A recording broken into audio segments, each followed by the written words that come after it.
I have been discreetly looking at integrated information theory since 2017 after a meeting of idealists in China, in Shanghai.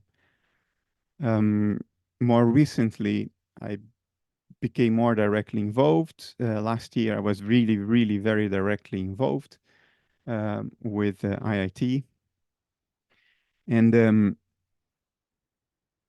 attempting to model the concepts of analytic idealism on the basis of an IIT framework is very promising. The two things line up very well with one another.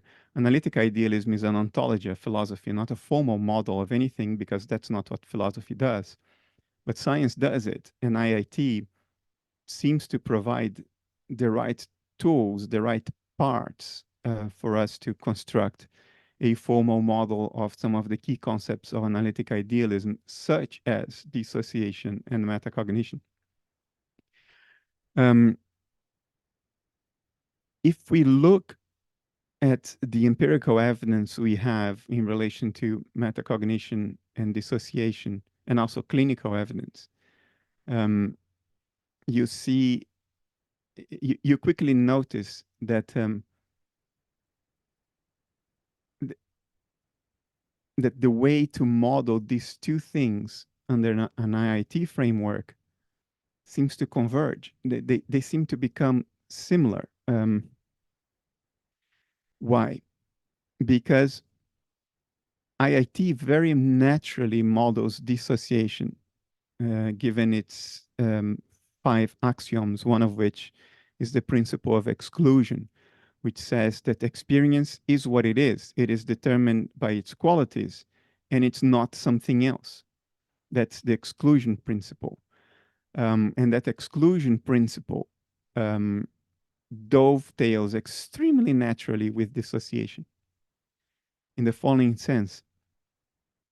Because IIT says the experience is given by the maximum amount of integrated information, if you model the aspects or qualities of experience according to graph theory, which is what IIT does, it will naturally give you a partition of that graph that corresponds to the experience with maximum integrated information. And by defining experience that way, it will exclude other qualities that were in the original graph, but which, if you were to add it to the main complex, they would lead to a reduction in the integrated information. You see? So because IIT says that every experience we have reflects a complex with maximum information integration, it automatically gives you dissociation. Dissociation is whatever you cannot add to the complex, otherwise it would reduce the amount of integrated information. The problem is that the very same approach can be used to model metacognition. What you need to model maximum information integration is re-entrant loops. So you have a graph with these little balls in it and these edges connecting these little circles together. They are called vertices. And you have these edges connecting the vertices. And a complex is a subset of this graph that integrates information in a maximum way. But you can only integrate information if you have these re-entrant loops in the graph. You know, an edge that goes here, which goes there, and comes back to the beginning. Because that is the integration part of integrated information theory. You need these re-entrant loops. And it's because of them that we have a natural account of dissociation. Whatever is not in the re-entrant loop that maximizes information integration becomes dissociated from that loop. But when you talk about metacognition and re-representation, we have this tendency to also think of it in terms of re-entrant loops. I have an experience, and then I re-represent the experience, and that re-representation points me back to the experience by focusing my attention on it. Again, you have an edge that goes here to the re-representation and goes back to the original experience. Again, you have this re-entrant loop. And yet, metacognition is certainly something different from raw experience. And IIT tells you that raw experience, regardless of metacognition, is a re-entrant loop. And it must be so if we are to account for dissociation. Otherwise, there would be no me separate from you. Our thoughts would all be jumbled together. The fact that they are not under the IIT framework requires us to think of my complex and your complex as entailing our own local re-entrant loops separate from each other. Whatever vertices there are between you and me become what IIT calls fault lines. Vertices or edges that fade away because if they were active, they would reduce the total amount of integrated information. You can think of the total amount of integrated information as a kind of density. So by adding new vertices, you could say, well, I'm adding more information. Yes, but you're also adding more vertices. So the density of that information can decrease. And there's a whole theoretical tooling to make sense of that. I'm using loose metaphors here. I don't even have a whiteboard to draw anything for you guys. So how do we make sense of that? We need re-entrant loops to account for the fact that I'm here and you're there and we can't read each other's thoughts. We need re-entrant loops to account for the fact that the ego can be dissociated from our own other internal mental processes. But we need re-entrant loops to account for metacognition, which is something that goes on top of regular experience. So is it some other kind of re-entrant loop?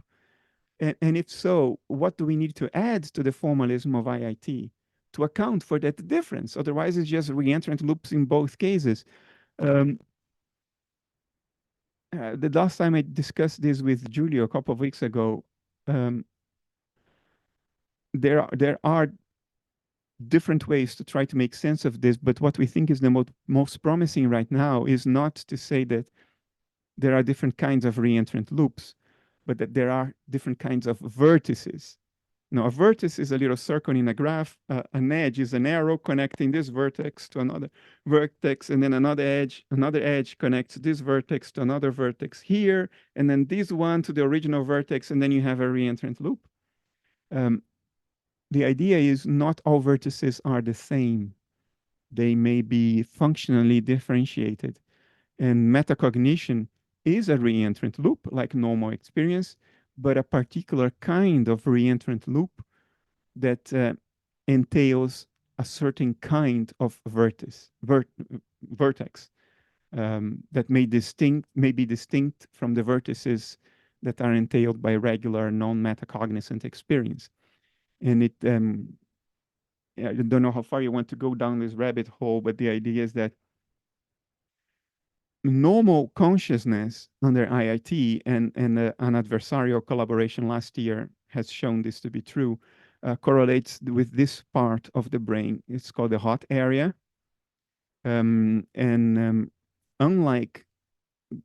other theories of consciousness that say consciousness is associated with the prefrontal cortex, this part of the brain, the conceptual reasoning part, turns out that as IIT predicted, experiment shows that now it's correlated with the anatomy of the hot area here.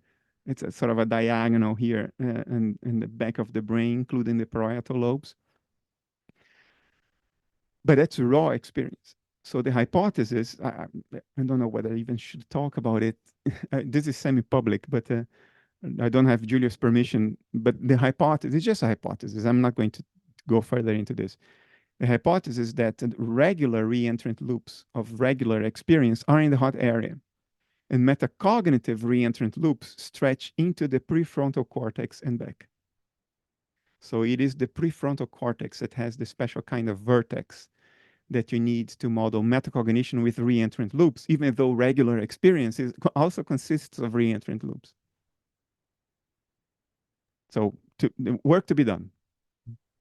Yeah, in the conversation I heard part of with I think it was Rupert Spira and one of the people who are developing IIT. Oh, Christoph Koch. Yeah, there was a distinction you were trying to make between metacognition and raw experience. I think that I don't know if that I didn't hear the whole thing, unfortunately. I don't know if it landed later in the conversation, but it seemed to be you're saying IIT was really modeling metacognition because it's the only thing people can report on experientially. It sounds now you're saying something else, that actually IIT does model raw experience. I think the empirical basis of IIT until at least 2015 is such that what they were capturing was metacognition, because they were entirely dependent on patient reports. And a subject can only report that which which he or she is metacognizant of. So the neural correlates of consciousness, as far as IIT until at least 2015, they were in fact the neural correlates of metaconsciousness. Not because the theory is in principle incapable of modeling experience. I think it can model experience, but because the empirical basis of it was methodologically confined to metacognition insofar as it was limited to subjective reports. From 2015, there is a new idea. It was sort of summarized by one of the researchers in the IIT team, a Japanese guy, a top guy, by the way. And he started trying to formulate a so-called no report paradigm. Can we investigate whether patients are actually having certain experiences that they are not metacognizant of, and therefore they cannot report? So we can now empirically base IIT in its general form without confining it to meta-consciousness because of operational or methodological limitations. And you can do that based on certain clinical phenomena such as blind sight. Blind sight is when a patient reports to not be able to see, but behaves as if they saw everything. They know where the door is. And if you confront them, how did you know how to go through the door if you can't see? And they will confabulate. They will say, no, I just remembered. Or you can have patients who say they cannot see, but if you throw a ball at them, they raise their hand and stop it from hitting their face. And if you confront them and say, but if you can't see, why did you react like that? You knew where the ball was.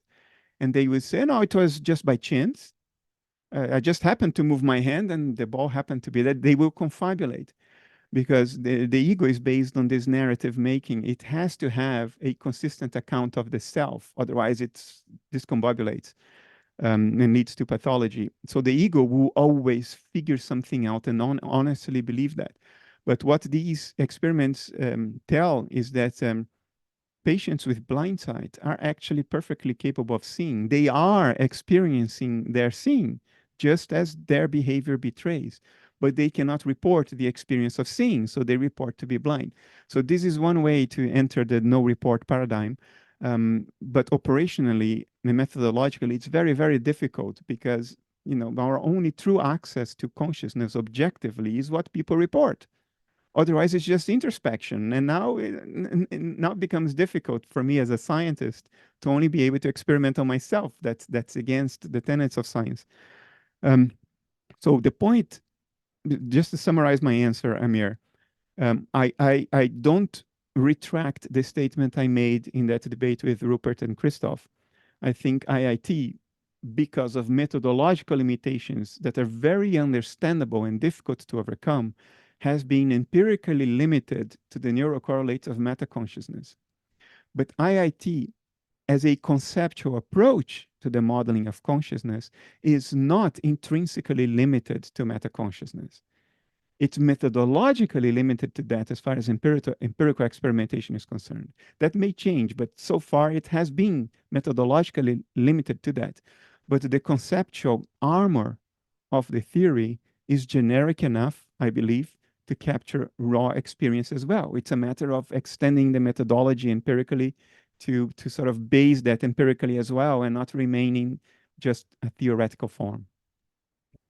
And that was taken into account, the research of this Japanese person you mentioned, to place raw experience in this back part of the brain rather than the prefrontal cortex. No, the no report paradigm, it leverages IIT. So it's not a change to IIT. It's an effort to extend the empirical methodology that substantiates IIT. It's just, maybe I missed something. It's just that if IIT was mainly modeling, because of the methodological constraints that you mentioned, metacognitive awareness, um, but you were saying that what you are now looking at with your friend, who I forgot the name, is Oh, that it has to come to the front. But if it was finding that all that activity was at the back of the brain, it must be that the metacognitive activity is at the back of the brain, unless I've missed something, and no, apologies. no, okay. I understand. IIT was never conceptually restricted to metacognition. Has never been. Since the late 90s, when Giulio created it, it was always formulated conceptually and from an information theoretical perspective as a general model of experience, metacognitive or not. It has never been conceptually or theoretically limited to metaconsciousness. But the moment you take a theory and you compare it against empirical experimentation, now you become methodologically restricted because of the methodology of the experiments. You become restricted to only validating IIT insofar as metaconsciousness is concerned, because you're dependent on report. But that doesn't mean that your conceptual structure, the modeling infrastructure you have built, is fundamentally limited to metacognition. It's not, has never been, was never created in that way. The 5 axioms of IIT apply to raw experience, not only to metacognition. So the theory itself was never restricted, but the empirical validation methodology of the theory was. And that was my point during the trialogue. But because I don't know enough about it. And also, I just wanted to say, I know that Fawn and Shamil are both here and that they have a lot of interest and experience in these areas. So if you have a question, do jump in. But that it was proven in this adversarial collaboration that consciousness is actually in this part of the brain, but you're saying the only method that was available Oh, was yeah. metaconsciousness. So I'm confused how. No, it was based on functional brain imaging. So Right. you could see where the activity was. So the idea was to, when you have a graph of a complex in IIT, can we have a brain imaging data, functional brain imaging data, brain activity, not only anatomy, at a fine-grained resolution, and enough fine-grained that we can see if the data corroborates IIT or global information, global workspace, the global workspace theory of consciousness. And in 2 of the 3 criteria used, IIT was validated. In the 3rd one, it's unclear. But the notion that raw experience certainly and always involves the hot area, that's one of the 2 that is validated. So even if you have a re-entrant loop going into the prefrontal cortex, the core of the activity is here. It's in the hot area. The core of the activity that correlates with conscious experience, reportable or otherwise, because of the no report paradigm that was proposed in 2015. Great. Shamil, and by the way, Shamil had prepared something in a conversation with me before, so it's not because of the raise hand. I'm trying to stop people using the raise hand function. Otherwise, there's too many ways that I get questions through the chat and people email me, and there's also the note.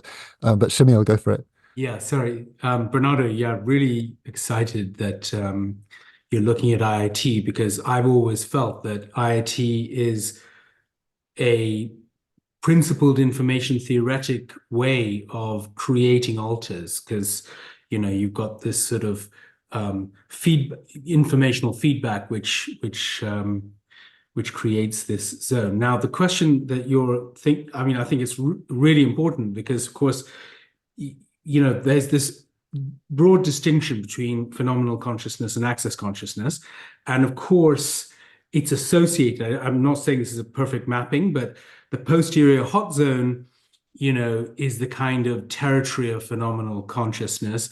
And one of the thoughts is, and I think that you seem to be going there with Giulio, is that some sort of re-representation. Now, that re-representation could be via global workspace theory or higher order thought theory, or even attention schema theory, where you've got a re-representation which is essentially broadcasting the information widely to other areas. In other words, that's the seat at which you get meta-consciousness.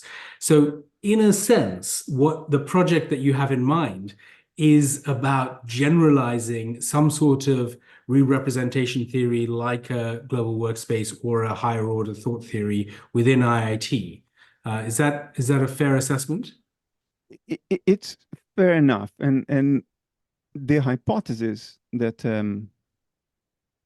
I don't know whether we'll continue to pursue this hypothesis, but it's the hypothesis on the table right now. Everything's completely preliminary. So none of you should hold me to anything I'm saying today about the direction we are going to take. But the hypothesis right now is the following. If you look at raw IIT, then each vertex in the graph of a complex represents an aspect of experience loosely defined. So if you're looking at three apples on a table, one of the vertices can represent the number 3 quantity. Another one can be the color red. Another one can be a flat surface. Another one can be how these qualities are bound together in that complex, given the patterns of information flow. But in general, each vertex in a raw experience is a qualitative aspect that composes the experience.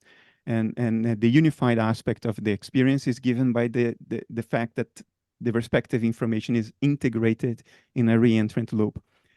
The moment you have a vertex in the prefrontal cortex and you're trying to model metacognition, though, maybe those vertices are no longer extra qualitative aspects of the original experience. They are now re-representations. In other words, they are conceptual copies of the original qualitative aspects, not extra qualitative aspects, even though, of course, conceptual copies have a quality of their own, right? But that would be the hypothesis, that what is being represented by a vertex in the complex graph is not merely just one more qualitative aspect of the raw experience, but now you have a copy of sorts, a kind of isomorphism between the prefrontal cortex vertex and one of the original qualitative aspects of the experience. This isomorphism, represented by a different kind of vertex, would then be a model of re-representation. And now the re-entrant loops not only define the exclusion principle, the defined character of experience, that experience is what it is and not something else. Now re-entrant loops that encompass re-representation vertices, they are now metacognition loops. So it's still re-entrant loops, but because of the kind of vertex they entail, now you have metacognition as opposed to just a unified experience. That's the hypothesis. It may be complete nonsense, Shamil, but it's very difficult these days to do theoretical research. Funding is very hard to come by. So Essential Foundation is playing a role here. But that's what we hope to start investigating. And if at the end of this year we look back and say we were full of shit, let's start over, then we will do that. And did you find my characterization not a perfect match, but a sort of rough characterization that essentially mostly what we talk about as meta-consciousness is really what would be captured under access consciousness, and what we talk about as, you know, the whole IIT complex as such is mostly phenomenal, is access and phenomenal. It's a matter of how we use the words, right? How we define words. If we understand what we're speaking about, the words are not so relevant anymore. But in broad strokes, when access consciousness is a term from 1995, it's a term that does not presuppose idealism. So you can have access consciousness that is not metacognitive, because it's not even a neurocorrelative consciousness in principle. It's the result of that access that you may consciously register.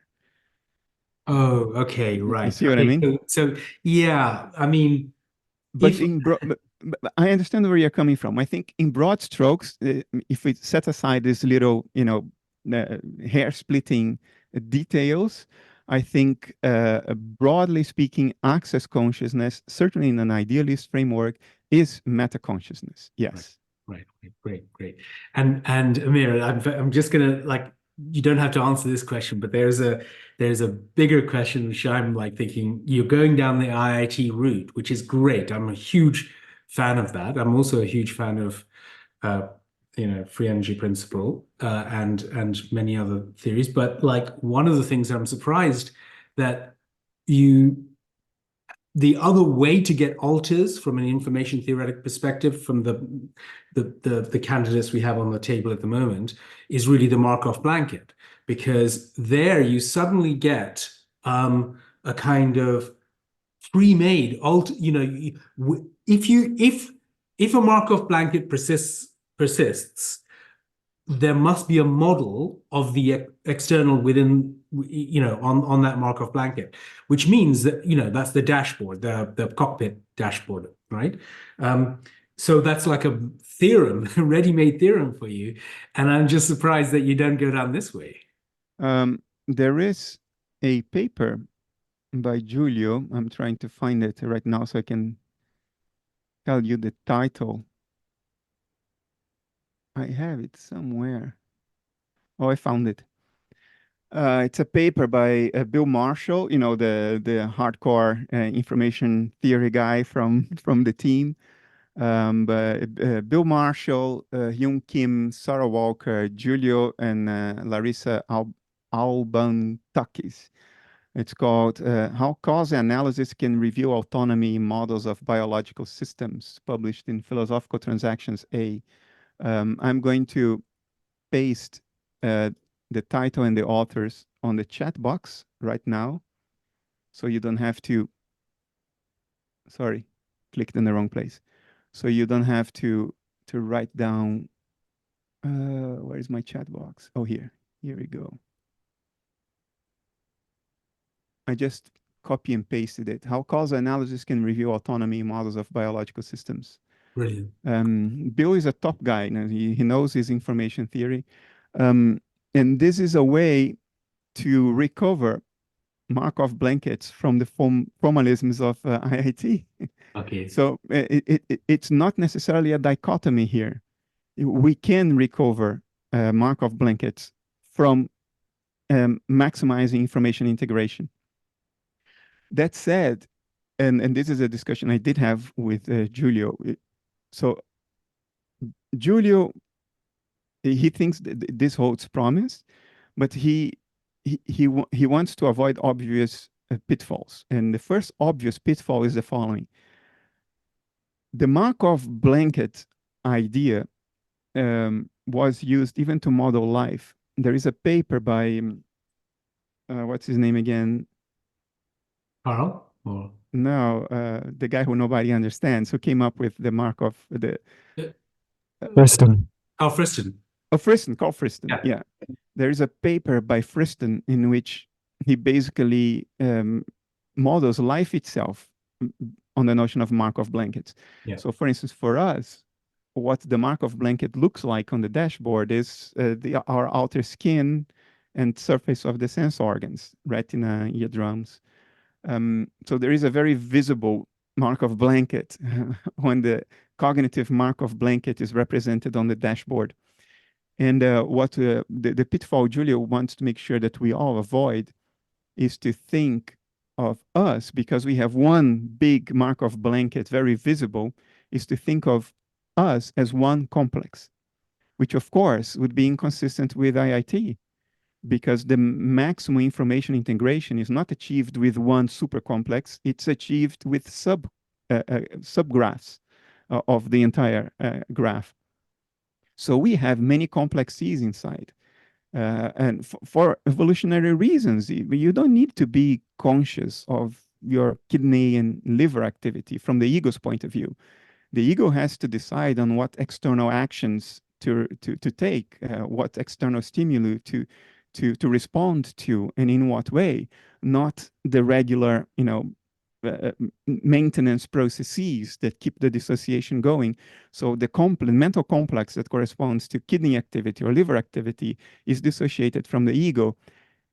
And therefore, we might be tempted to look for some kind of skin that corresponds to the Markov blanket between the ego and the liver and the kidney. Well, in those cases, there is. such skin. We even have the interstitium, the biggest organ in the human body, which was discovered only a few years ago by a friend of mine, Neil Teese, who will probably win the Nobel Prize on that account at some point. But we also have dissociated complexes that correlate with brain activity. And now if we start looking for anatomical correlates of the dissociative boundaries between these different complexes, we will come back empty-handed. So we have to refrain from the temptation to think that the separation between every two complexes after you maximized for information integration has to have some kind of anatomically visible Markov blanket. Mm.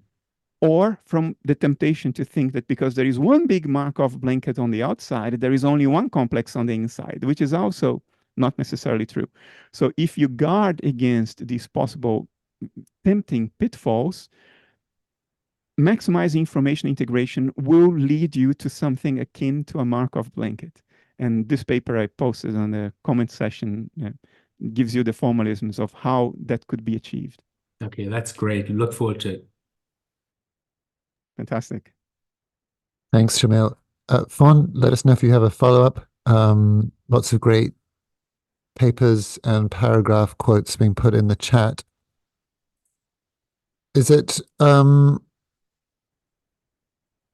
possible, Bernardo, to explain in simple terms either IIT or Markov Blanket?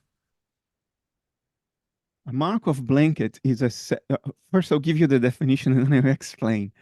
A Markov blanket is a set of states that interact with another set of states called internal states, and yet another set of states called external states in such a way that internal states and external states cannot interact directly with one another, but only through the intermediation of the Markov blanket. Okay, unless you are an academic, this will sound like absolute rubbish to you, as it should. The idea is that when we talk about an inside and an outside in nature, for instance, us, there is an inside us and an outside us. There is the inside of a box and the outside of a box. To speak of an inside and an outside, we are presupposing some kind of boundary between the two. In the case of the box, it's the box. In the case of us, it's our skin. Some boundary has to separate the inside from the outside for there to be sense in even talking of an inside and an outside. If there is no such boundary, there is no inside and outside. There is just what is, right? The moment there is a boundary, you can now speak of internal states and external states, and the states of the boundary itself.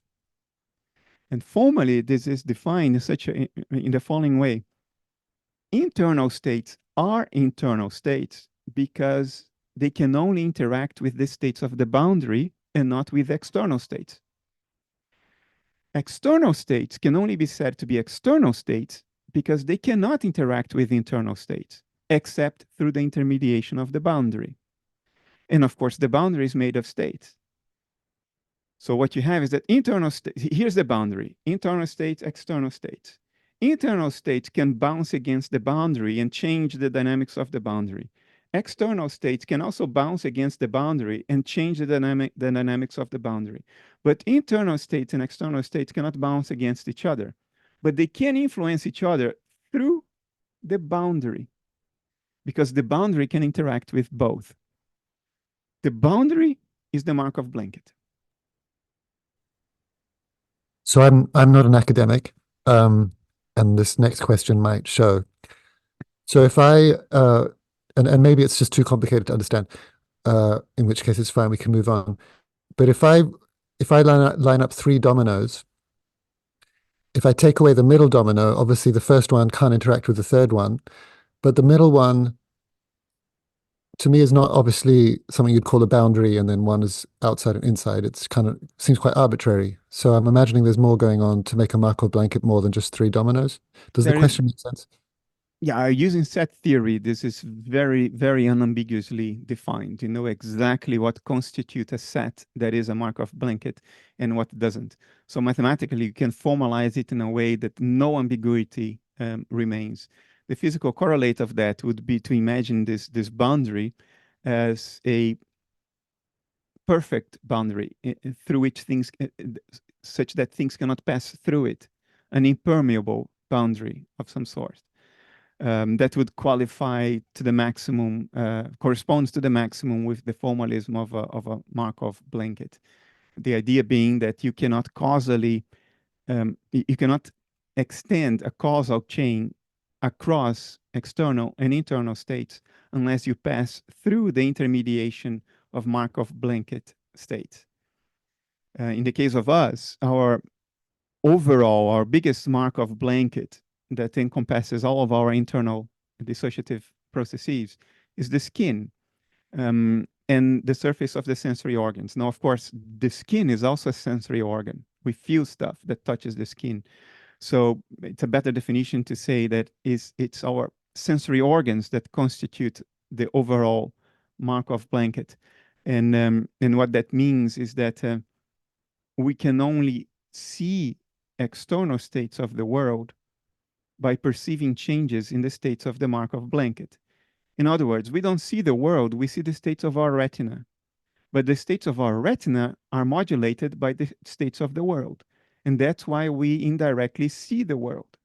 But you can prove to yourself that this is really a Markov blanket if you remove your retina. Now try to see the world. And then it becomes obvious that we are never interacting with, perceptually, with the actual external states of the world. That interaction is indirect and by proxy.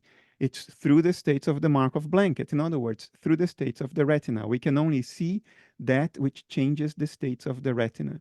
So the external world impacts the states of the retina, which in turn impact our inner cognitive states in the visual cortex. That's a Markov blanket right there. But you can extend it not only to life, but to the boundaries between any two dissociative complexes. In the formalisms of IIT, in which everything is modeled as a graph. Vertices in the graph, or little circles in the graph, are qualitative aspects of experience, and edges connecting vertices are how information is integrated to bring it all together. There is a concept in IIT that sometimes, because you can maximize information integration by repartitioning your graph differently in subgraphs, certain edges that were there very active, they become fault lines, they disappear. And you can imagine a Markov blanket as that which is formed by this disappearance, by the formation of these fault lines. And mathematically it works out, but it takes like 8 pages to show that this works out mathematically. But the intuition is that because IIT requires maximal density of information. It's the wrong technical word. It's not density. I'm appealing to intuition now. IIT tries to maximize density, quote, of information. In the process of doing that, it will form and reform boundaries across cognitive states in order to maximize such density. So if you have a few cognitive states here with a lot of information transferred across them, you have very high density of information integration. But if you were to add this other little process here with a lot of vertices, but little information going across them, you would dilute this density across a bigger area. Well, that doesn't work. That's not how experience works. So you create fault lines here, you sever that connection. That severance, those fault lines will mathematically lead you to what formally corresponds to a Markov blanket. The fault lines will correspond to the Markov blankets. And you can show that mathematically. That's the point of the paper I shared here. So when you see skin, you are seeing a Markov blanket. But not all Markov blankets will come accompanied by anatomically visible structures, accompanied by skin. That's the point I'm trying to make. Yeah, Markov blanket, is it something that appears on the dashboard? The Markov blanket itself is a cognitive structure. It reflects a cognitive structure. Whether it's on the dashboard or not, it reflects a cognitive structure. But cognitive structures can be represented on the dashboard. When that cognitive structure is represented on the dashboard, you see skin, you see retinas, you see eardrums. And you can But the skin, the retinas, and the eardrums are not the thing in itself. The thing in itself is a cognitive structure, a cognitive boundary, a dissociative boundary. That boundary, which is actively enforced, appears on the dashboard as skin, which actively enforces the separation between our inner states and external states. But you can also have cognitive boundaries that are not actively enforced, that arise naturally through the play of information integration. Those are not necessarily discernible on the dashboard as anatomical structures. The skin is, because it is an actively enforced dissociative boundary or Markov blanket. We are going really in depth now. I'm afraid I'm going to start losing you, but you guys are asking the questions, so it's not my fault. I'd be fairly confident. Some of us, certain parts of me were lost some time back, so it's okay. Sometimes, Bernardo, I lose you and I relax back and enjoy the poetry of hearing ideas move like I'm listening to the radio in a foreign language. So hopefully others can enjoy that as well. And then often I find, with time, things filter in, some things I understand that I didn't previously. It sounds like this might be one of the things that I would need to learn quite a lot more mathematics to really understand deeply. Is that true? Because with your eye metaphor, with the retina, that sounds similar to the domino thing. If I take the middle domino out, there's no way this domino is going to affect that domino. Yeah. Which again doesn't seem like a boundary in the sense of a Markov blanket that you're describing. So am I right in thinking that I would need to learn higher mathematics to really understand Markov? No. Metaphors always have a certain range of applicability beyond which the metaphor breaks, right? In the case of your dominoes, if there is a strong air current, even if there is no domino in the middle, the other two will fall. That's where the metaphor breaks. There would be no such air currents in the case of a real Markov blanket, except an air current that kills you, like a truck that runs over you, that destroys the Markov blanket and dissolves the dissociation. Now you're no longer separate from the world. Now you are the world because you're dead. In other words, you're more alive than you have ever been. The basic intuition of the dominoes is valid. The domino in the middle is the retina. If you pluck the retina out, you don't see the world. The outside domino may fall, but it will not impact the inside domino. The metaphor breaks that the dominoes cannot stand up again on their own. Once they fell, they fell. You know what I mean? While the external states of the world have their own dynamics. It's not a one-off thing. They're boiling, and our internal states are boiling, but they will boil separately unless there is a Markov blanket. Sorry, they will boil separately because there is a Markov blanket, and they can only interact with one another through the domino in the middle. The intuition is correct. You don't need to understand mathematics to understand the intuition. Where you will need to understand an awful lot of mathematics is if you try to calculate the amount of information integration for different subgraphs. That is a very dark wood, and many do not return from that. Yeah, either Shamil or Fawn, go for it. I have one other question on this, which is like I've always been very, very curious about the role of information in analytic idealism. So obviously, if we're Is it okay to say, sorry, Shamil, I just want to say to all the meditators and non-scientists and people who are feeling a bit lost with this conversation, I really want to give people who are in this world a chance to geek out on it. And next week, we'll have Christopher here, and we'll be talking about meditative experiences, and I think it'll be much more accessible to those of us who are less involved in this world. So I just wanted to put that out there and give Fawn, Shamil, and other people who read all these papers a chance to kind of really go in. So sorry to interrupt, Shamil. I'll carry on. I can ask a meditation question instead. No, we'll do that next week then. Okay. All right. Yeah. So look, as I said, I really like this idea of trying to bring together this information theoretic account of how alters work. But the one thing, and as you said, essentially IIT is based around either idealism or panpsychism or something like that. But the question is that I've always wondered is, one of the ways that IIT works is by saying, look, there's that experience has information. Now, what I'm really curious about is like how, what is information? If we really, embrace analytic idealism, how do we actually work with information? Because it seems to be defined, information is physical, the Landau kind of approach. I just wonder, like, do we have to redefine our thoughts about what information is? We bastardized the notion of information over the past, especially 30 years.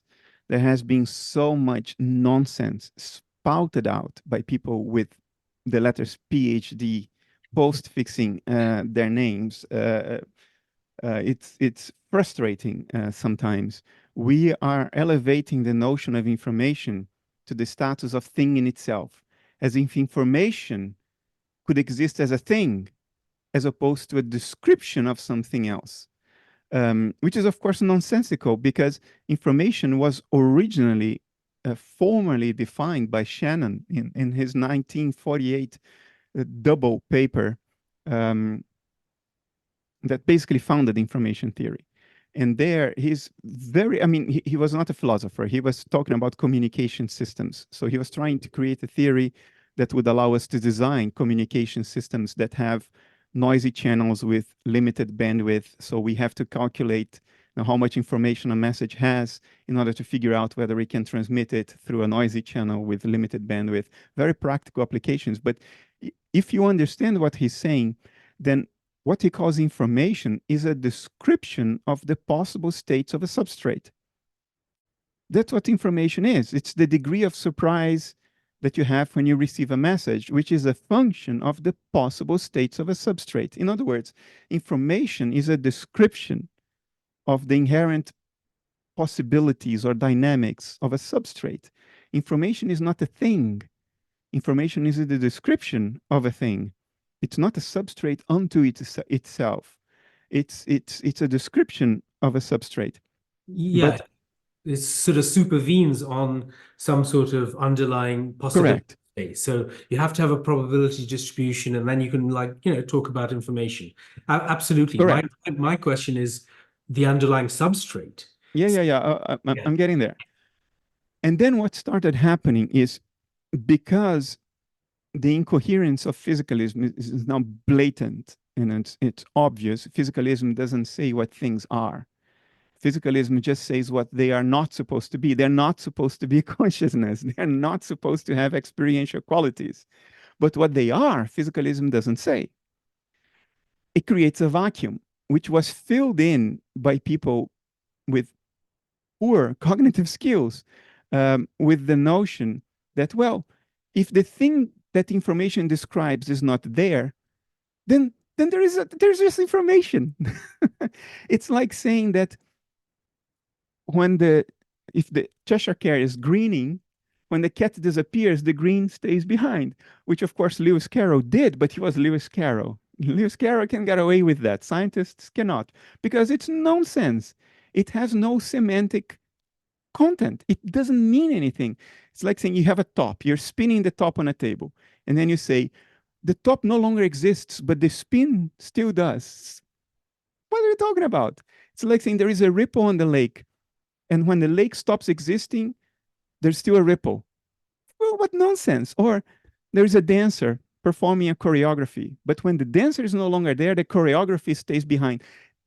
Nonsensical stuff, but which we know is nonsensical. But when somebody says there's only information out there, we think it's some kind of, highly intellectual, nuanced perspective. No, it's just bullshit. It's just bullshit. That's all there is to it. It's incoherent. It does not mean anything. So what does IIT mean when they talk about information integration? What they're talking about is the information that is implied by the qualitative dynamics of experience. Information is a way to describe the degree of something qualitative about experience. And what you want to integrate is that something. But it's much easier to say I'm integrating information, because information is the best description you can have of that something you're trying to integrate. So IIT is not elevating information to this level of abstraction of a Cheshire cat's grin that stays behind after the cat disappears. It's not making that fault. IIT starts, the 5 axioms of IIT are the generalizable qualities of experience. It starts very grounded in the one ontological given of nature, which is the existence of the qualities of experience, which is where we all started from. IIT honors that. And it uses the word information as a very theoretically handy, unambiguous, and precise way to describe something salient about those qualities and their dynamics, that we then say, if we maximize for that salient thing, we will get experience. And the shorthand to say that is if we maximize for information integration. They are not incurring in ontological vagueness and miracles when they say that, like the miracle of the ripple, the miracle of the choreography staying behind after the dancer disappears. They are not making that mistake. Who makes that mistake? He doesn't do it anymore, but once he did, Max Tegmark in his 2014 book, Our Mathematical Universe. As a physicist, he's committed to this notion of there being something out there that isn't consciousness, that isn't mind, because mind is created here, right? But also as an honest physicist, he understands that everything we attribute to these things out there are nonsense. You know, we attribute substance to mass. He knows it's nonsense. Mass is a handy way to describe certain behaviors. That's all there is to it. It doesn't have ontological substance. So he bit that bullet. He understood that and acknowledged it to himself. That's honesty. But then he said, therefore, all there is out there is mathematics. It's abstract relationships. The rest is baggage. That's the word he used. I'm quoting here. I'm using quotes as a quote, not as scare quotes. He uses this word. Everything else, what we call matter, is baggage. It's just conceptual baggage. There's no reason to believe this stuff exists. All we have reason to believe is that there are abstract relations because nature behaves in a regular way. Yes, but that's fine. But in a sense, he's making that mistake. He acknowledges that the substance of physicalism is illusory. It's not there. But then he doesn't follow through to the next obvious conclusion, which is there is a substance. It's just not what we thought it was. And information is still a description of that substance, not a thing unto itself, which is semantically nonsensical. It doesn't mean anything. So he made that mistake. Florides makes this mistake. Florides makes even a worse mistake because he is proud of not giving any precise meaning to the word information. He says in a very convoluted way that the meaning of the word information depends on context, on the explicanda, and it's like, Jesus, man. No, since Hegel, I have not seen so much obscurantism, such a desperate attempt to hide the fact that you don't know what you're talking about by using many beautiful words. This really hits my nerves. I don't think it's malicious, but I think in an unintended way, it is dishonest to self, dishonest to the person who is promoting this kind of stuff. IIT does not make this mistake. IIT, as Giulio acknowledges, has an intrinsic ontology. He's just very careful in how far he extends that ontology. He keeps it as conservative as possible. He admits only as much ontology as he absolutely needs in order for what he's talking about to make sense, to have base. But he does not extend it anymore, not a millimeter more. So yes, IIT has an intrinsic ontology. It doesn't go beyond that because IIT is science, not philosophy. And that intrinsic ontology grounds the meaning of the word information as it is used in information integration theory. It's not pure abstraction. It's not dancing in a vacuum of substance. It does have a coherent, defined meaning. That's really helpful, actually. So as I understand it, what that really means is that we have experiences with different qualities, and we can partition those, and then you get like a sub states, and then you can say, well, I'm seeing black, not white, and that's one bit of information like that. Correct. Yeah. And information is a way to characterize the discernible dynamics of qualitative states. Right. And it doesn't mean that the qualitative states are some sort of expression of an underlying mathematical space. It's rather that you can look at those experiences and then, as you want, partition them. And so you're not imposing some sort of Platonic realm. Correct. You're actually just partitioning it as you want. Exactly. Okay. Exactly right. This is really beautiful. Yeah. Very, very helpful. Thank you. Thanks. Thanks, Jamil. Fawn, do you want to express your curiosity? Yeah, great. Oh, this is amazing. Thank you so much, Bernardo. I actually have two inquiries that are distinct from each other. The first is more of like a personal curiosity I've had. In the discussion that you had with Rupert and Christoph Koch maybe a year ago or more, you were an incredible liaison in helping the two of them to communicate on to any degree with each other, especially helping Christoph to potentially hear Rupert.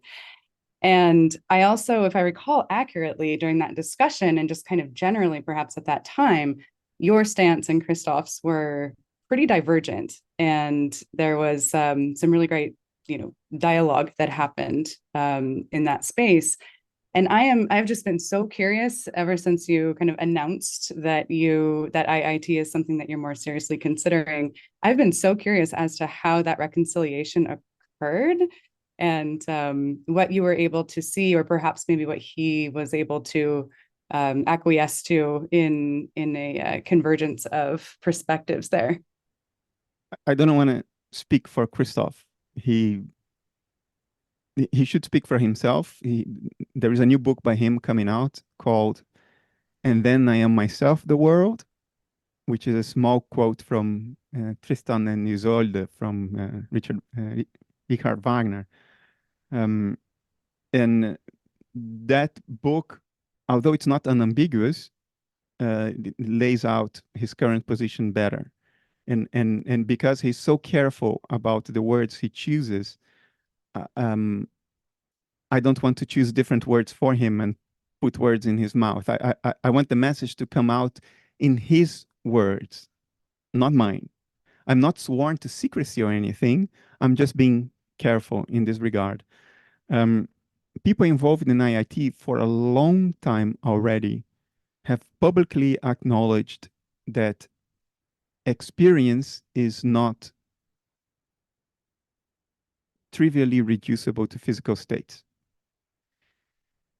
And also, they have been on the record publicly for many years already saying that experience is not an illusion, as per eliminativism or illusionism. So they are on the record saying, no, experience is real. It is a thing. It can be described through information. It has regularities of dynamics that can be modeled theoretically. Experience is real. And what they're trying to model is this real thing called experience. And the dynamics of experience happen to be correlated with a substrate. Now, what is the ontological relationship between substrate and experience? That they don't go there. Why? Because they're scientists. They don't need to go there. The moment you acknowledge the correlation and you acknowledge that both sides of the correlation are real things in the sense of measurable things, reportable things, you don't need to reduce one to the other. You don't need to reduce experience to physicality or physicality to experience, because the correlation gives you everything you need. Everything that you can study, observe, model, it's there. So they use the substrate as a proxy to experience, which they add to introspective report. And that's the most powerful way to approach the problem, because you're using every means of knowledge we have without arbitrarily dismissing one or the other because of some metaphysical prejudice. I think this is the prototypical correct scientific approach to things. So Christoph has acknowledged that long back in an earlier book, Confessions of a Romantic Reductionist. Several years ago was published. He acknowledges some panpsychist sympathies. The new book coming out is many steps beyond that, but I'll let you read it. I don't want to put words in his mouth, because I think the way he expresses himself is fantastic, and I cannot do justice to how he's doing it. He keeps just enough ambiguity to remain a scientist and not become a philosopher, which I also think is fantastic, that he managed to navigate that minefield without stepping on a single mine, not even a personnel mine, let alone an anti-tank mine. All I can share with you is that he was here a couple of weeks ago and we talked a lot. Day after day, we were talking a lot. Claudia was my partner was not complaining, but she pointed out, I haven't been with you for a few days now. There are many more points of agreement between him and me than there are points of divergence.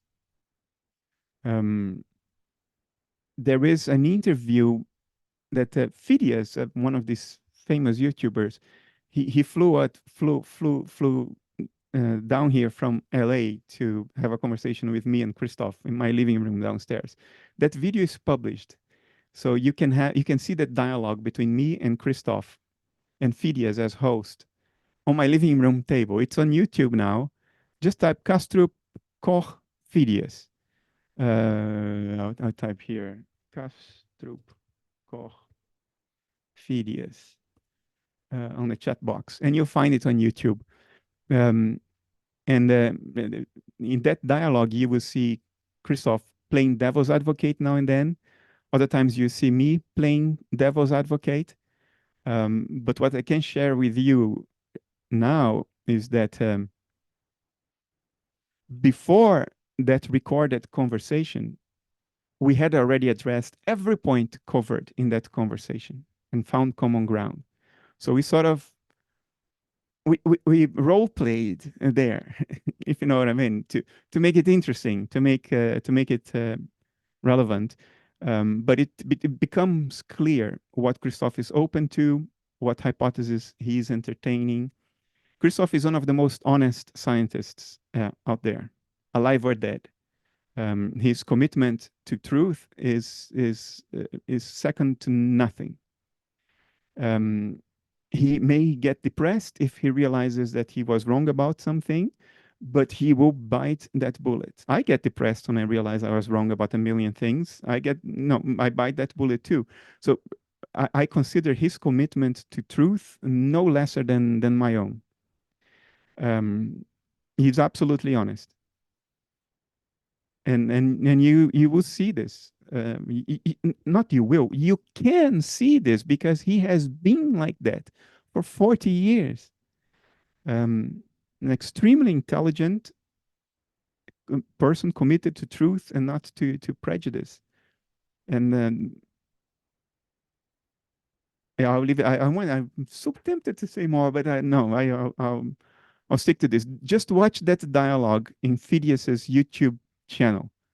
It's fun, I promise you. It was a bit role played, but it's fun if you haven't seen this before.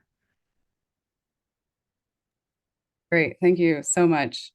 And that, I'm guessing that may actually answer my second question, which was around the differences between the combination problem and what IIT is proposing. But I have a sense that conversation, and then also the distinction of cognitive systems versus physicalism probably plays into that. I'm assuming a lot right now, but that was going to be my second question. IIT has a very conservative, modest, implicit ontology. In other words, it has some philosophical, some metaphysical implications, but they're much less wide-ranging than people make it out to be. Like some critics say IIT is committed to panpsychism. No, it's not. IIT is committed to idealism. No, it's not. It is committed to some modest thing that fits a little bit under panpsychism or idealism, but it's not a broad philosophical commitment. It's a minimum necessary commitment for the theory to have some basis. That's all there is to it. Beyond that, what the theory is trying to do is to model the dynamics of experience. So we can make predictions like, is this patient conscious but in locked-in syndrome, or is he really just a vegetable? Because that's the difference between turning off life support or keeping it on. And the theory can do that. You know, there is a doctor, Marcello, I forgot his name. Marcello Massimini. Marcello Massimini, yeah. He's taking the theoretical tooling of IIT and actually applying it in practice. I think they're even setting up a company right now, because it turns out you can use electrodes and do what electronic engineers call it impulse response. We can characterize an electronic system by applying a fast pulse to the input and reading what happens on the output. And you can learn a lot about a black box system just by observing its response to an impulse. Turns out that IIT allows us to infer something similar, metaphorically akin to what I just said about the brain. We can apply an impulse to the brain and see how brain activity responds to that impulse. If the activity, the response to the impulse, if it dies out quickly, then it's one thing. But if it oscillates afterwards, then the person is conscious. That's a prediction of IIT, because those oscillations reflect a certain degree of information integration in a key complex. So the person is locked in, cannot speak, cannot move anything, but is conscious. And you can see that on a display. And I've seen it. I've seen it happening. So there are scientific applications to the ability that science has for predicting the dynamics of experience. And that's what IIT is trying to do. It's not trying to provide a broad, general, philosophical account of consciousness, because that's not what science is supposed to do. But it implies certain modest metaphysical commitments. That it does. It does have an implicit ontology. It's much more restricted than people make it out to be. I forgot your question now. Where was I going with this? Can you repeat your question so I can wrap it up and conclude? The combination problem. Oh yeah, the combination problem. Yeah. The commitments, the ontological commitment of IIT is modest enough that it does not run into the combination problem, because the combination problem arises from a very strong commitment, which is that experience is bound by the structure of matter. This is an enormous commitment. It means that the granularity of matter determines the granularity of experience, and the structure of matter determines the structure of experience. Not the structure of the activity of matter, which is what IIT requires. It is the dynamics of the substrate that through correlation provide us information, provide us data about what experience is doing. But panpsychism, which incurs into the combination problem, is not talking about the dynamics or the behavior of matter. They are talking about the structure of matter. In other words, they're talking about anatomy, not function. And it is that commitment to structure, to anatomy, by saying that experiential states are bound by the boundaries of matter. In other words, electrons are conscious, protons are conscious, and the boundary of the proton or the electron is the boundary of consciousness. And consciousness is fundamentally bound by the boundaries of matter. These are the broad commitments that lead to the combination problem. Because if one consciousness is fundamentally bound to one electron, and another subject is fundamentally bound to another electron, how can they combine? The electrons are not annihilating one another. They are just in the orbit of one another. How can they combine? IIT does not make that commitment. It's not the implied ontology of IIT is not broad enough to incur into the combination problem. And that's why Giulio talks about, let me try to remember his words, because even more than Christoph, he's extraordinarily careful about choosing the exact perfect word. And you can read as much in what Giulio doesn't say as you can read in what he says. He talks about an explanatory identity between information integration and experience. In other words, between the graph, between I'll use a more technical word, maybe you will know because I think you're in this field. He talks of an explanatory identity between the causal structure of the complex and experience. Now, each word in what I just said is very carefully chosen to avoid the metaphysical commitment that goes beyond the absolutely necessary. And that's why he does not run into the combination problem. Giulio is a scientist. He's doing science in a much more level-headed and rigorous way than most neuroscientists out there. Whoever tells you Giulio is just a flat-out panpsychist and he runs into the combination problem does not know what IIT is, did not begin to understand IIT. I made that mistake 15 years ago. And I am on record apologizing in public.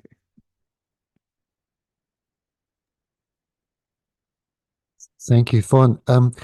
So we're over time. There's two other questions I'd love to get in if that feels okay, Bernardo. And at the same time, we have next week. And again, just apologizing in advance, there's 5 really beautiful questions on mind at large that we didn't get to, but I am thinking that some of those at least might work well with Christopher. If it's okay, actually, I was gonna posit a question to Shamil and then get your response to it. Do you know each other, by the way, already? Have you dialogued? No. No, Oh, okay. this time. Okay, great. So Shamil is also a scientist who's given some really beautiful talks recently on, is it Bayesian? On the Bayesian brain and meditation and things like that. Yeah. Yeah, and also as a meditator. So, because Bernardo's just expressed some of the ways in which IIT has practical implications for medicine, do you perceive there being practical implications for the art of meditation that can be derived from, I don't know if it's fair to say, Western, advances in theories of consciousness, or are they too parallel? You mean, can we use some of these So if IIT theories? Yeah. So or some of these mathematical models are proven at some degree, could that influence how we then go and do the art of meditation? Well, so I personally think that predictive processing ideas actually are deeply helpful in understanding how some of these meditation techniques work and how we can, deconstruct our fabrications, how we essentially, build our phenomenal generative model of, our dashboard, and then once you see how predictive processing kind of works, and you can start to see how some of these techniques are deconstructing the dashboard, so that instead of seeing a solid body, and an arm, I sort of, I just tune into the sensations of energy that are the vibrations and fluctuations, and then go down further from there to kind of, until you finally reach sort of pure presence. So you can tell a really interesting predictive processing story behind this. So I'm interested in that. But I also think that somehow this has to come together with IIT. So I'm very excited about this work that you're doing now. I'm just always aware this audience is mainly made up of scientists and meditators, I think. So I'm just trying to create as many bridges as possible. And if it's okay, we'll just so everyone knows, I'm hoping one day to have a course or a series with Shamil as well, where he brings some of those ideas and we can draw them out some more. I think, Laura, yours is a good question, which will kind of bridge through to next week. if you're happy to, if you're still here. Yes, I'm here.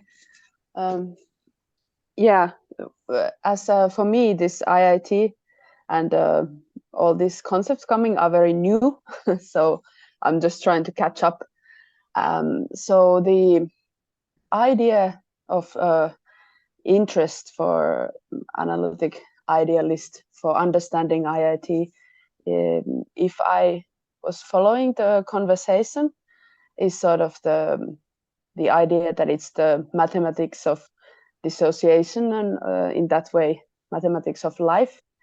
And this I would love to hear what does all this mean in the context of mind at large. And as there is this sayings that mathematics is the language of the gods, so is the mathematics in this context and the sort of language of the mind at large beyond the space and time restricted language?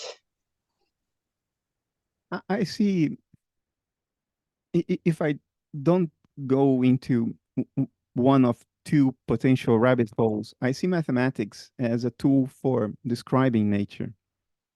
We use mathematics to describe what's happening and to predict what will happen next. Because if we capture the dynamics of what is happening correctly in a mathematical description, then we can extrapolate that description to predict what nature would do next.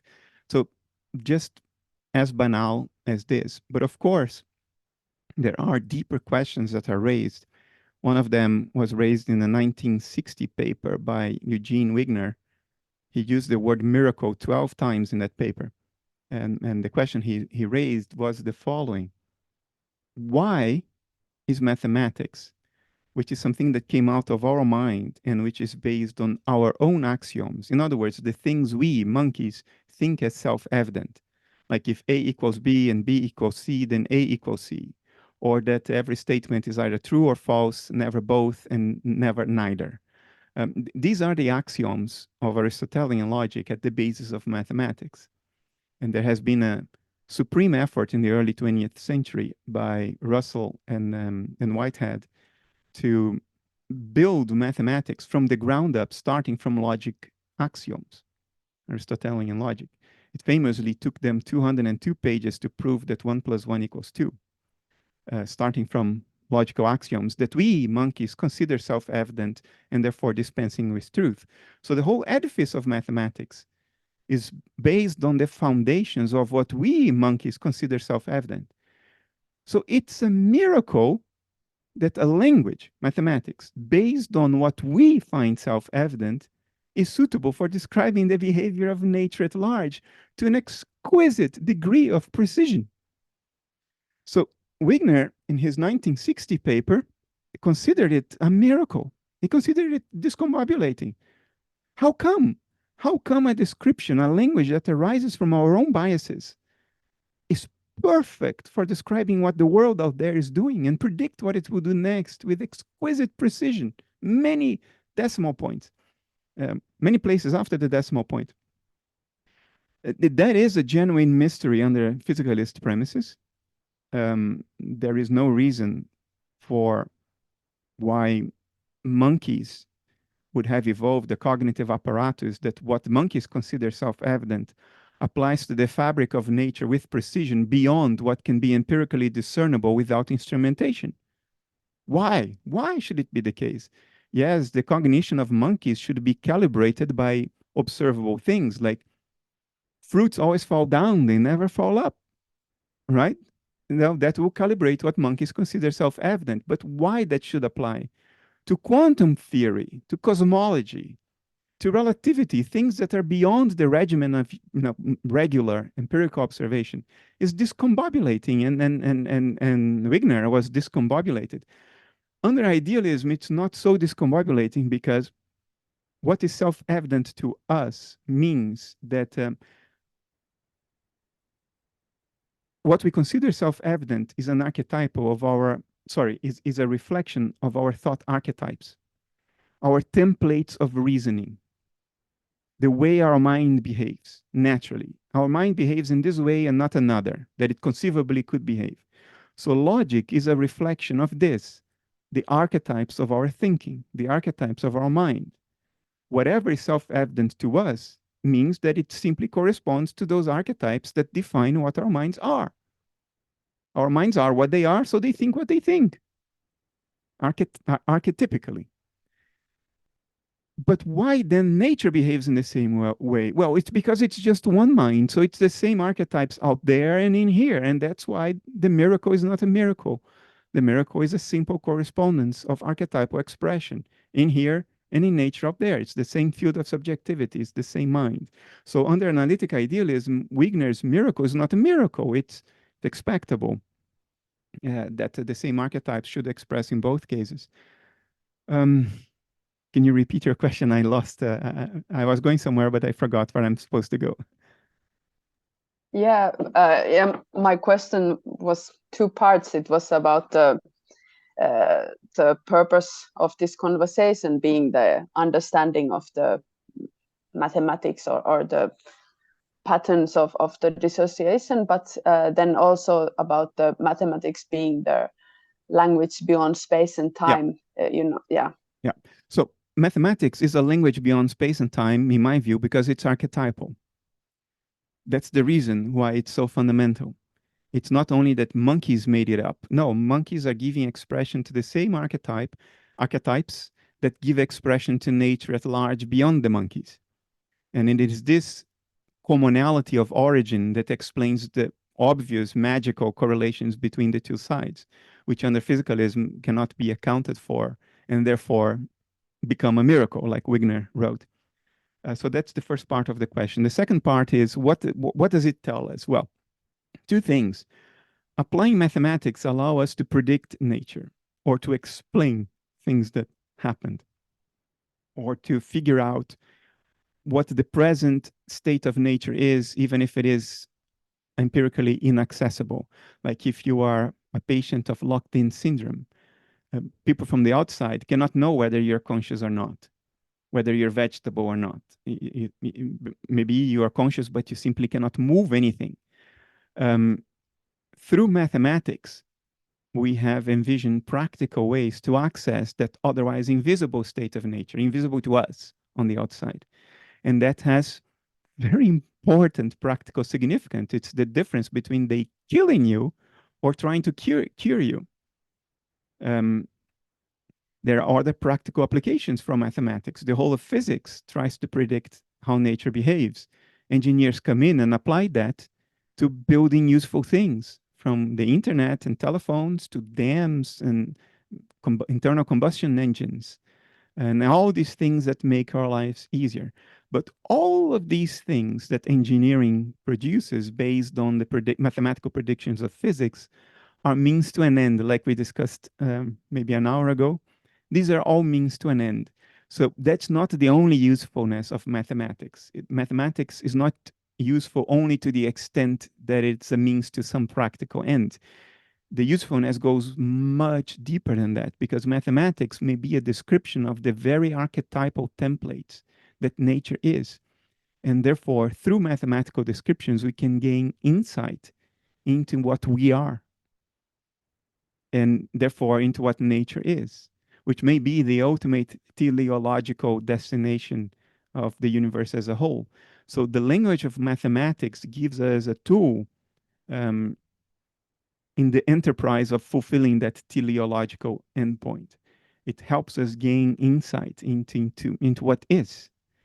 And sometimes those insights cannot be worded in any other language. I'll give you an example I probably already gave before, because for me it's just a devastating example. Euler's equation. That Euler's equation is true.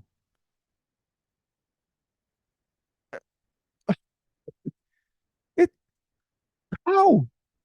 How can this be that three mathematical constants derived from completely different things, scenarios, worlds, and they are related in such an elegant, clean, short way? I mean, it's a miracle. And that miracle is what we are. And So mathematics, through things like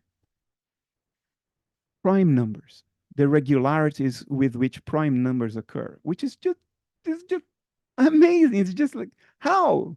Why? Where is this stuff coming from? And it's true.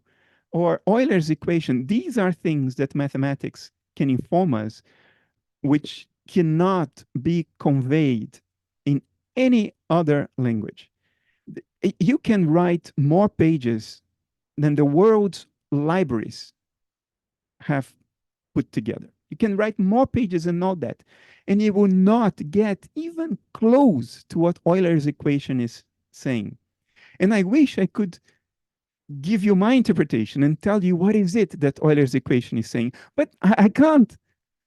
And you see, you have to understand what natural logarithms are, what the square root of -1 is, imaginary numbers are, and what pi is. And if you understand all that and you look at Euler's equation, something will become clear to you. And it's something that brings all of existence together. Aspects of existence that seem completely disparate and unrelated. Euler's equation shows you they are all coming from the same fountainhead. Not only that, they're the same thing, seen from different perspectives, like facets of a gemstone, that are all facets of one and the same thing. Euler's equation says something along those lines, but I cannot English it. I cannot finish it. I cannot Danish it. I can't do the trick. But mathematicians, and it happened to me, I cried when I saw the proof of Euler. First, I looked at Euler's equation and said, no, come on, it's some kind of fun. And then I saw the derivation and I followed it and I convinced myself it is true. And then I cried. No other language can do that. Well, English can do that. Shakespeare could do that. Blake could do that. But in other words, they could move people to tears. Blake has moved me to tears. But the way in which it moves you to tears, the content of the message, the nature of the insight that you get from a mathematical revelation is of a completely different kind than the nature of the insights that you can get through language, other languages, other than mathematics. So I have enormous respect for mathematics. It's the most fundamental science because it is a form of psychology. Because where is mathematics? Mathematics is in mind. That it corresponds to nature, it's just that. It's a correspondence. It needs to be understood, but it's a correspondence. Mathematics pure is a mental phenomenon. You can do all mathematics locked up in a dark room with a piece of paper and a pencil. You don't need to do experiments. It follows from axioms via proven rules of derivation to conclusions. In other words, it's all here. It all happens here. It's a singularity. It's the totality of the universe happening here, now, nowhere else, not dependent on anything else. It's like what you get when you sew all the pieces of fabric that constitute the universe. You sew them together and then you pull the string and it all collapses together in a singularity that is right here. Mathematics reveals that. It is an amazing form of knowledge pursuit. And I share Wigner's emotional reaction to that. It's miraculous, but it's not miraculous because it's impossible. No, it's miraculous because it reveals what we are, not something abstract and out there, because mathematics is done here. So whatever it reveals what we are. And therefore it reveals that the world is us, not the narrative self, the adaptive self, but the true subject.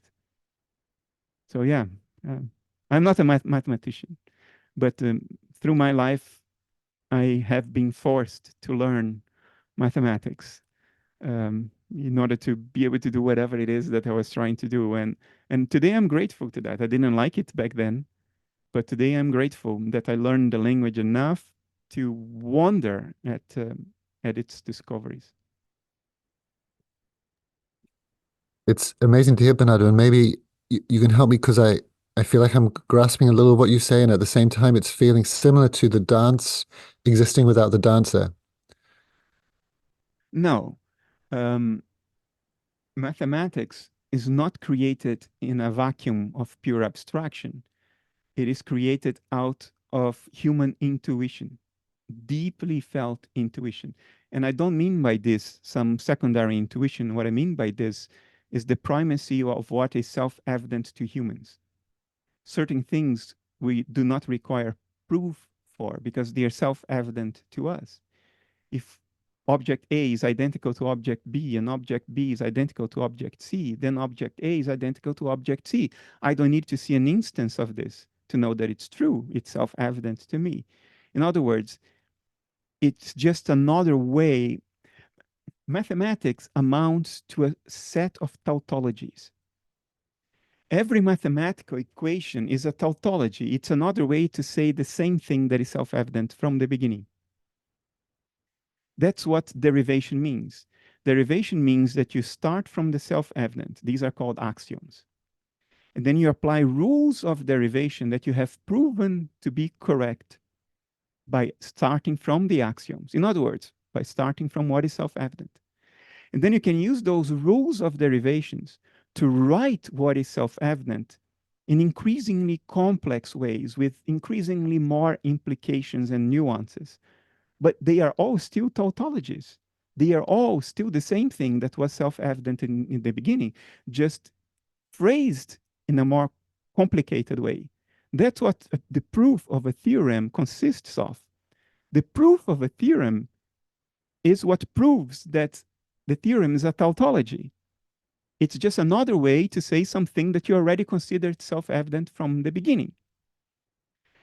And what is amazing about it is that all of this, which is far from self-evident, in fact, is self-evident. That the whole of the universe is tautological. That it's all just the self, the subject, and what it considers to be self-evident because it is what it is and not something else. And it cannot help but consider certain things self-evident truths. Everything else, the whole variety, the whole phantasmagoria of existence is just increasingly complicated tautologies. Increasingly complicated ways to say and show the same thing, the same self-evident simple thing that you started from. Mathematics is a chain of tautological derivations. That's what it is. And that it is true is amazing. Because what it tells us is that all this complexity, all this lack of triviality, all this counterintuitiveness of nature, in fact, is just the expression of what is self-evident to us. From the very beginning, extremely simple, extremely obvious, extremely self-evident. Mathematics proves that all this phantasmagoria is, in fact, just that. It's completely tautological, with one exception. I don't know whether you guys want to get there. The one exception to this is Gödel's incompleteness theorems, but let's not get into that, otherwise. That exception does not invalidate what I said. It just brings some nuance to it about what we can say about ourselves. That's the only thing. There is a limit to how much we can tautologically express the truths of ourselves. There is a limit to that. We can never tautologically express all the truths of ourselves. It's impossible. Not impossible in practice, it's fundamentally impossible for us to tautologically express everything that is true about us. That's Gödel's incompleteness theorems. But it's a detail. Let's pretend it's a detail. So my thinking is wrong in equating maths with information of patterns of behavior of nature, or to use the other word you've used, the archetype. The archetype being broad patterns of behavior that we witness in mind. Mathematics is a form of description that leverages tautologies. Information is a form of description that can be mathematized. In other words, we can describe a description. But the tautology couldn't exist without something to describe. Am I off track here? A tautology is just another way to say the same thing you already said before. When we say that 2 + 2 = 4, what we are saying is that 1 + 1 = 2. And when we say that 1 + 1 = 2, what we are saying, and now it takes 202 pages to explain that. What we are saying is that the 5 axioms of Aristotelian logic are true. If the 5 axioms are true, then 1 + 1 = 2. And if 1 + 1 = 2, then 2 + 2 = 4. Let me give you a more compelling example. Do you know why multiplying 2 negative numbers leads to a positive number? We can explain the other fundamental arithmetic operations very easily, right? If you add 2 things, you're bringing them together, so the addition is bigger than the factors. If you multiply 2 positive numbers, the result is bigger because you're multiplying one by the other. If you subtract a negative, if you add a positive number to a negative number, it's the same as subtraction. And you can see subtraction as debt. If you have a saldo in your bank, and then you have to pay a debt, your saldo will be less. That's why subtracting leads to a lower number. But now when you multiply a debt by another debt, you get out of debt. Is that intuitive? But it's true. Why is it true? Because 1 + 1 = 2. The fact that 1 + 1 = 2 implies, if you want to remain consistent, in the multiplication of 2 negative numbers being a positive number. Otherwise, you will find an inconsistency. Now, the inconsistency is not apparent because to see it, you need to express a certain tautology that makes it clear. In other words, you have to say 1 + 1 = 2 in a different way, tautologically. You're still saying the same thing. But if you tautologically say that in a different way, it becomes obvious that 2 negative numbers, when multiplied, must result in a positive number. Otherwise, it would be incoherent. You would be changing the rules of the game as you're playing the game. The whole of mathematics is a tautological game of internal consistency. The whole of it. And the only thing that escapes the power of tautological expression is the subject. And that's the proof of Gödel's incompleteness theorem. The incompleteness theorem is usually expressed as follows. Any formal system cannot express everything that is true unless it pronounces as true certain things that are not. And it makes it sound something out there in the world, in the Platonic realm of mathematics. But if you look at the proof,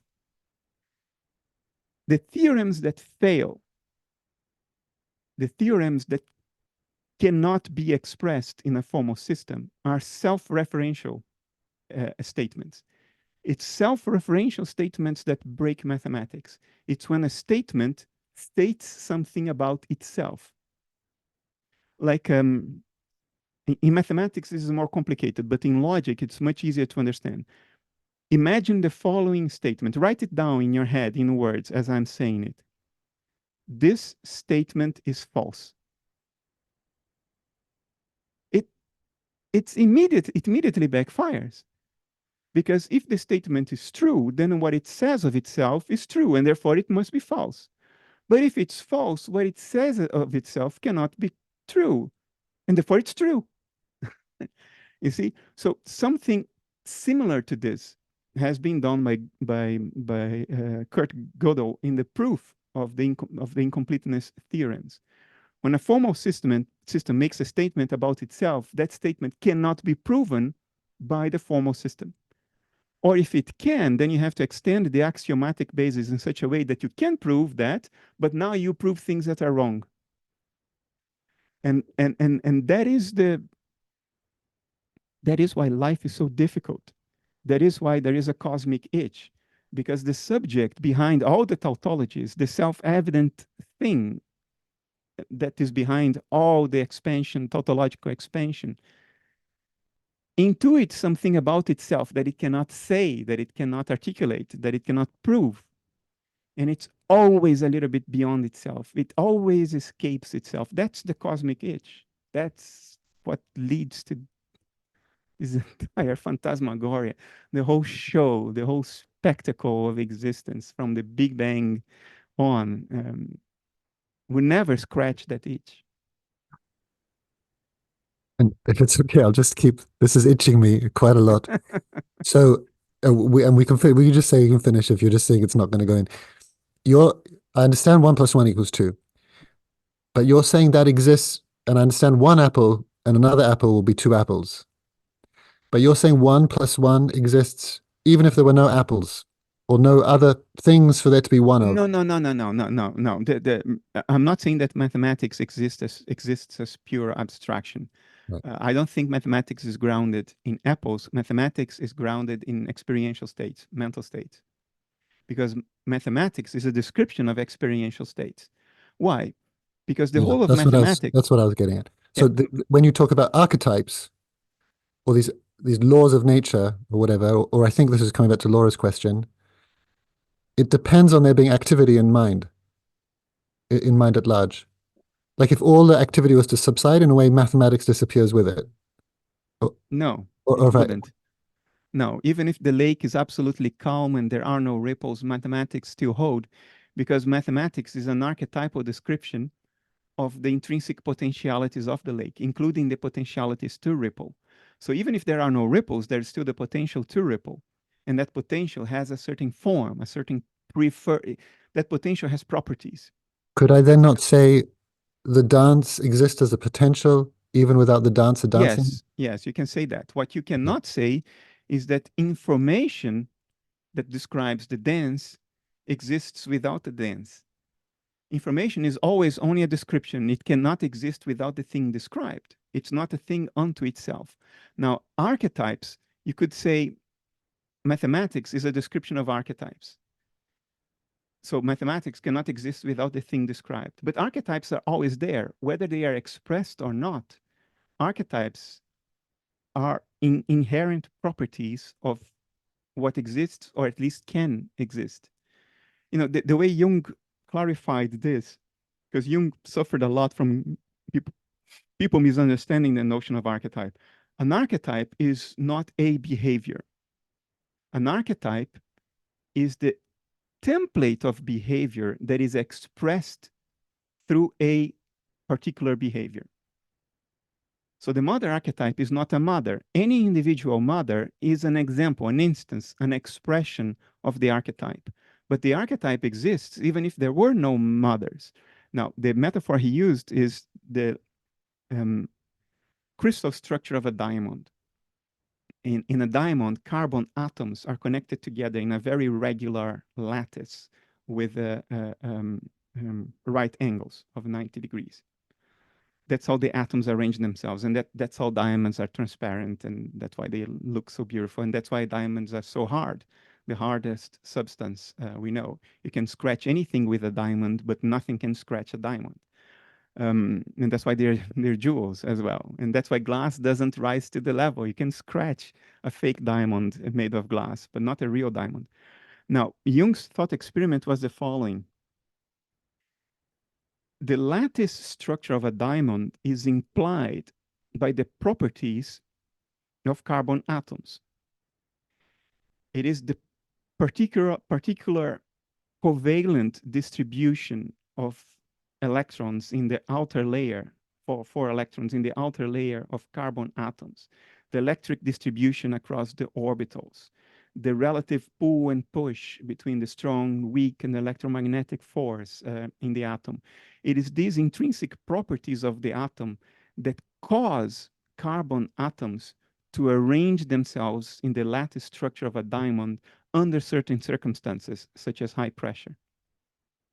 In other words, the lattice structure is implied by what carbon atoms are. Even if there were no diamonds in the world, that implication would still be true. You see what I mean? So for Jung, the archetype is not a diamond. The archetype is the lattice structure, the regularity implied by the intrinsic properties of carbon atoms. So mental archetypes are the structures implied by what mind is. It could be something else, but it's not. It is what it is. And to be is to have properties. So this field of subjectivity that all nature is, it has inherent properties. Otherwise, it wouldn't be. The fact that it is means that it has inherent properties. And the archetypes are the implications of those inherent properties, even when they are not being expressed. Even when there are no ripples in the lake still has properties such that it will ripple in a certain way and not another when exposed to a certain wind. If the lake were more viscous, it would ripple differently. It would form lower and more elongated ripples. If the lake was at a lower temperature, it would ripple differently because the water molecules would couple electromagnetically in a slightly different way. That being the reason why ice expands compared to water and floats instead of sinking like every other substance. So even when there is no expression of an archetype, the archetype still exists, and mathematics describes the archetype. So mathematics holds whether there is anything or not. You see what I mean? Because it's a description of the archetypal properties, the fundamental implications of what is. Yeah, you're scratching the itch. I think you've answered Christian's a few other questions, hopefully, and I've kept you longer than we agreed by yeah. It was brilliant as always. And oh no, Mark, I thought you were asking Christian to ask a question. Well, Christian, he asked a very similar question, which I think you just answered. Although if you got the mathematics is a description, and it's an archetypal description that arises from the manifestation of the same archetypes that lie behind what is described. And that's why Wigner's miracle is not a miracle. So the same archetypes that leads to the axioms and theorems of mathematics here leads to the emergence of the world there. And that's why my archetypal mathematical description precisely and accurately describes the world out there, because both arise from the same archetypes. And mathematics is ultimately thus a description of archetypal expression, a description that holds whether the expression is there or not because it's archetypal. It's a description of the inherent properties of existence, not its necessarily manifest properties. Yeah, Christian never got to ask. Christian had proposed a question about the difference between capability and property. Is that maybe a bit more on that? Hello, Bernardo again. Hi, maybe a bit more on that. So I have understood from our last time I asked this question that you consider metaconsciousness as a capability or a potential to be expressed or not to be expressed. Yeah? Then further to that, what would be the distinction between a capability and a property? Is it, do I understand it correct? Like maybe some kind of scaffolding to be expressed? A capability is an implication of properties. So it's my property of having a certain muscular strength that gives me the capability of raising a hammer.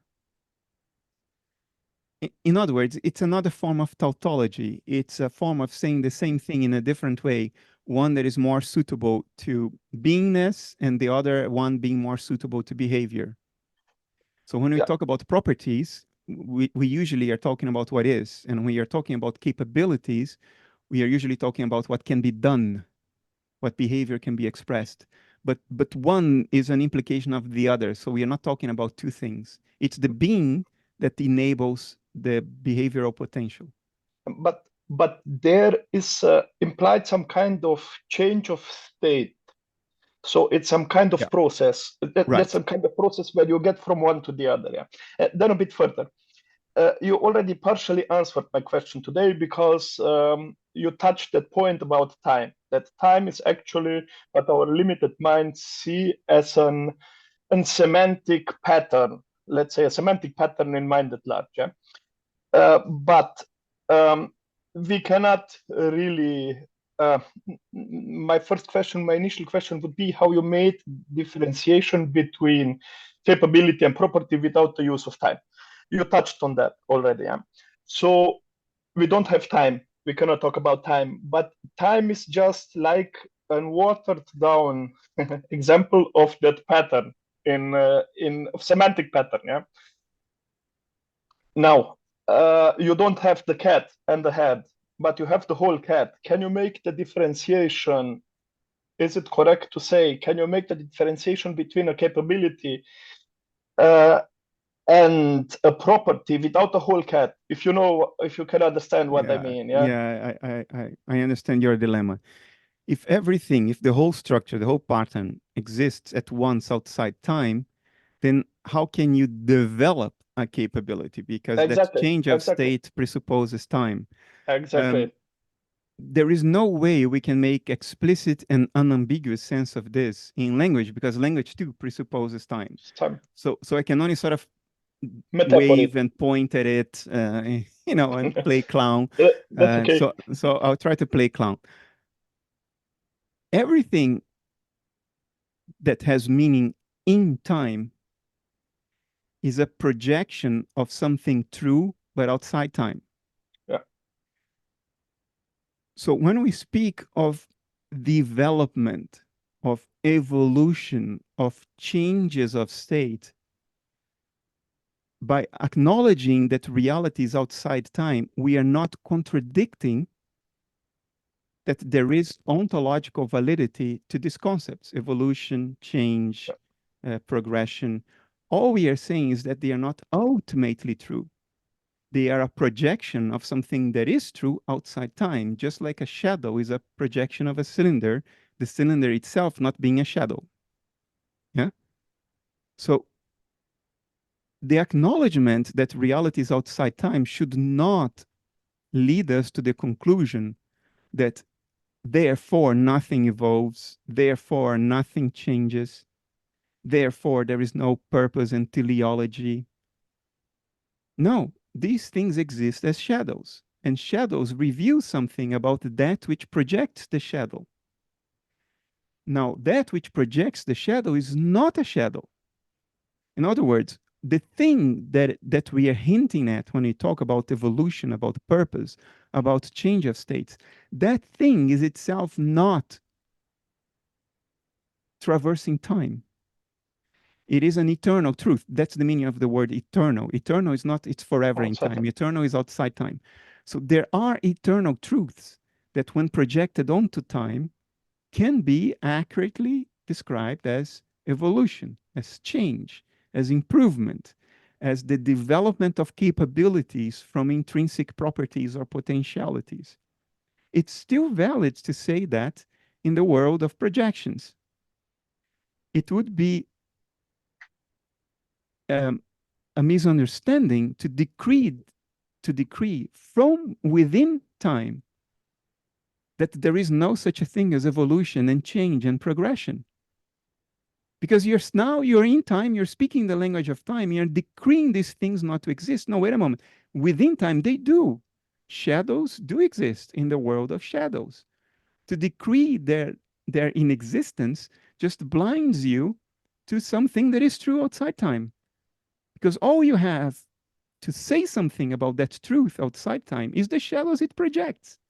If you ignore the shadows, you're voluntarily blinding yourself to something profound and true, but which is itself not a shadow. So the game is to validate our notions of capability expression as evolution, as changing, as tautologically changing properties into potential and into capabilities or capacities. It's valid to do all that. What is not valid is to think that all these things are fundamentally true or ultimately true. They are not. They are penultimately true. They can be reduced to something outside time. But all we have while we are in time is these things. So let's heed them.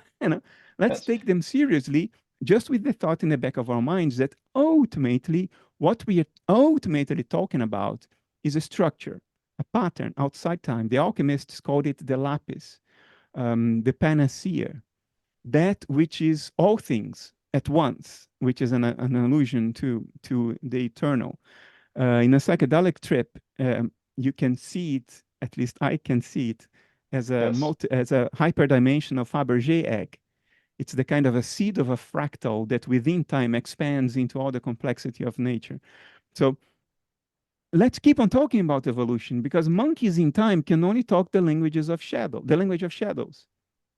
And for monkeys in time to pronounce that shadows don't exist is to close their eyes to the egg, to the lattice, to the real thing outside time.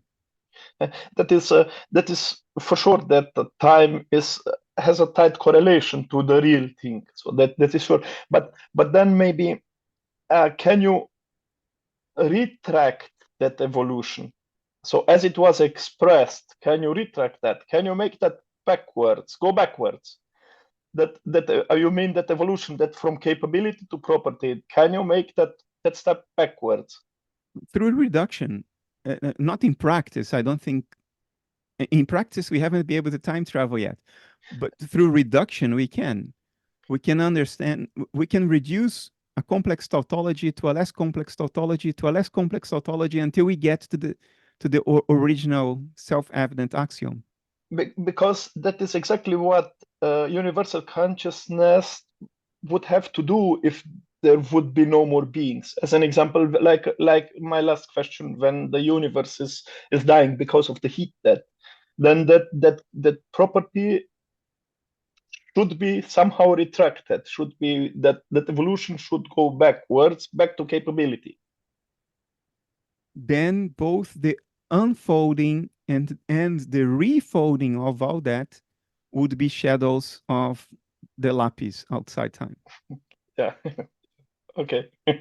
Okay. Yeah. Yeah.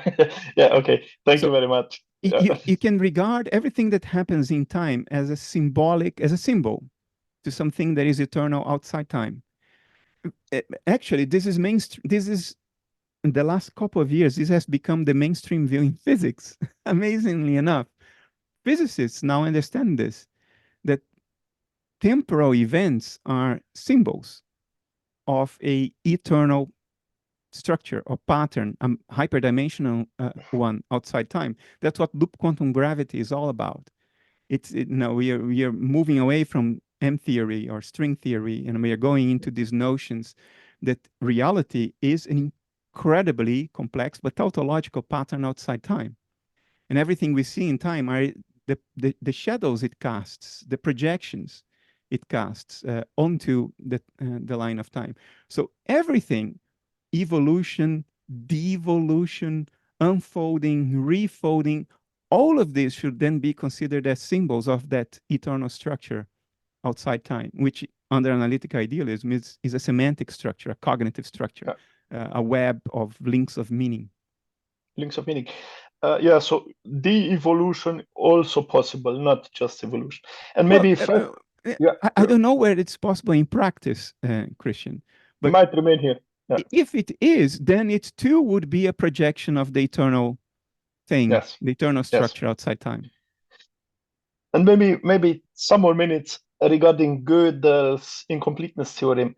Does it sound like there is a limit set to knowledge from within the system? So you cannot just know the complete part. It's like you have to go a step above to get the complete knowledge. A limitation set in the fabric of the world. Yeah, that's Gödel Escherbach, right? You have to step out of the system. But of course, when the system is the whole of existence, there is no stepping out of it. There is only one thing to keep in mind, and Roger Penrose insists on this a lot.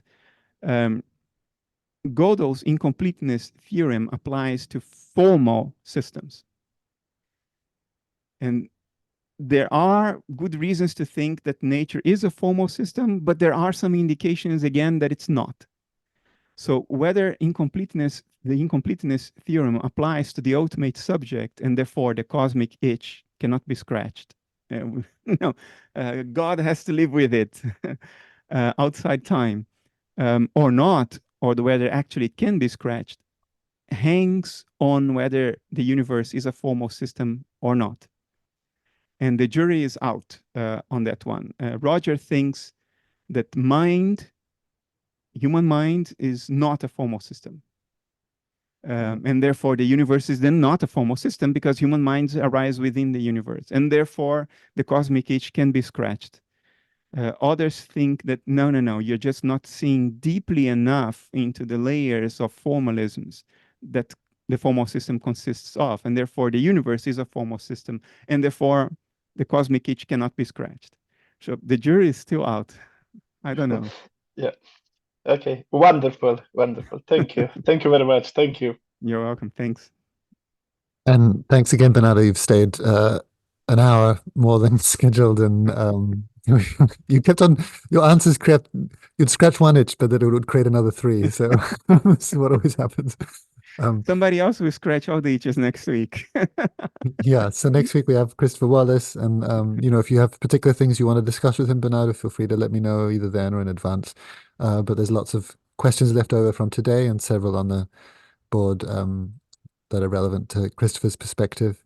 But just, so much gratitude as always for your patience and your artistry and your... It's fun. Yeah, great. Thanks to all of you for these dynamics that we build together here. Yeah, thank you, everyone. I'm going to have dinner now. I'm hungry. Okay. Take care, guys. Thank you. Bye-bye. Bye-bye.